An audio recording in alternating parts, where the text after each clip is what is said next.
YouTubers, and welcome to another edition of the Master of Hoppets Beer Reviews with me, Peter, the Master of Hoppets.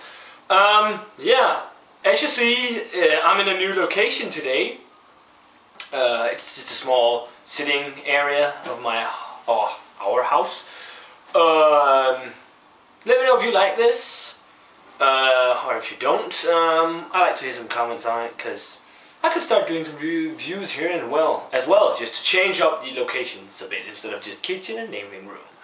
Today's beer is going to be yet another stout. Stout season has really hit here in Denmark. It's raining, cold, it's really pouring down right now, so I thought I'd warm myself up with a nice Imperial Stout. So today's beer is going to be the Victory Storm King Imperial Stout by Victory Brewing Company in Pennsylvania. So 9.1% alcohol by volume in a 12 fluid ounce bottle, or 35 centiliters.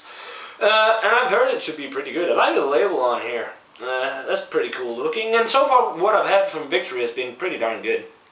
And now shout out to Beer Geek Nation, because you know Chris. He's from Pennsylvania.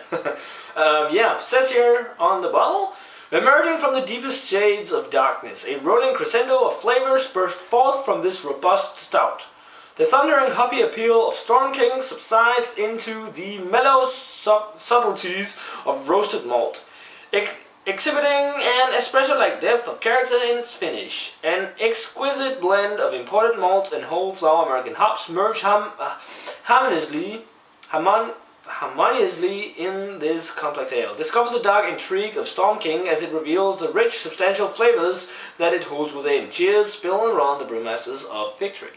Let's crack it open. Looking forward to be trying this. I'm starting to get more Victory beers. I also get a Golden Monkey, which I'm thinking about reviewing. And they, by the way, it's just a standard Victory cap. Well, they started here in what?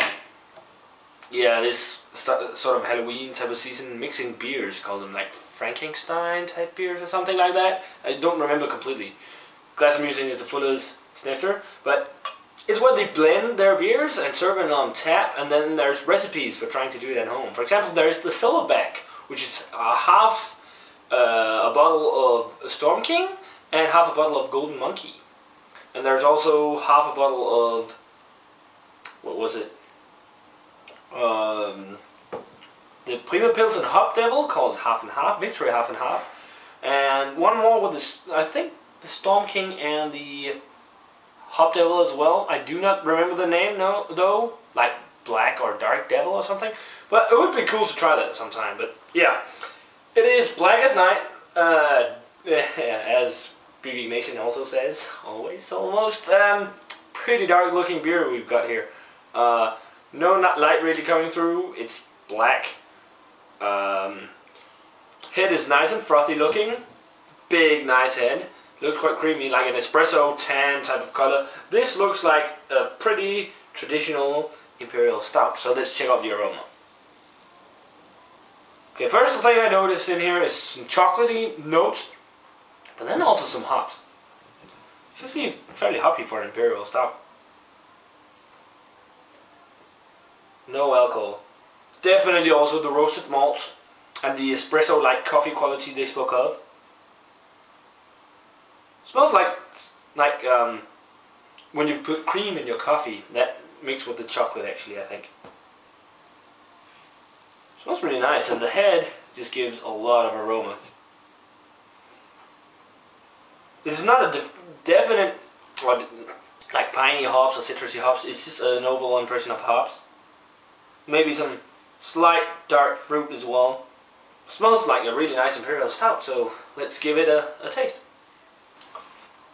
That is nice. The body on it, well, it is, as with most Imperial Stouts, full. Slightly creamy, which is nice.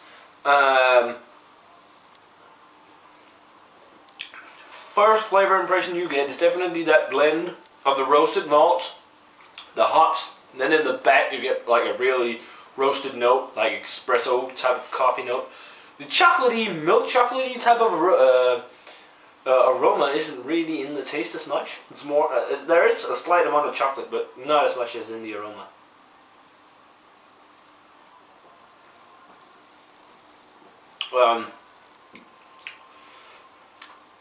Quite drinkable actually for a 9%, 9.1 ABV beer, which is nice. I could drink a few of this. I think. Probably not more than 2 or 3 still, because it's such a big beer, but it goes down really easily, as you probably also can see, and leaves some quite substantial weighting. Overall, quite impressed that the hops are that dominant, because most Imperial Stouts aren't that hoppy at all. Slight molasses as well, very faint though. Slight amount of dark fruit, but again that was more in the aroma. Overall it's mostly the coffee notes, slight amount of chocolate, roasted malt, and the hops. This is a pretty nice Imperial Stout. I wouldn't go as far as calling it one of the best I've had, but it's actually really nice. Rating wise, this is getting an 87. I think this is really good stuff, guys. Definitely worth checking out if you can get Victory. I mean, as far as I know, it's pretty widespread, their beers. So, yeah, an 87 for the Victory Storm King Imperial Stout. Definitely worth a go, guys. Let me know what you think of this beer if you've had it, the new location. Comment, subscribe, thumbs up, all that stuff. And I want to say cheers, guys. And I'll see you in another beer review.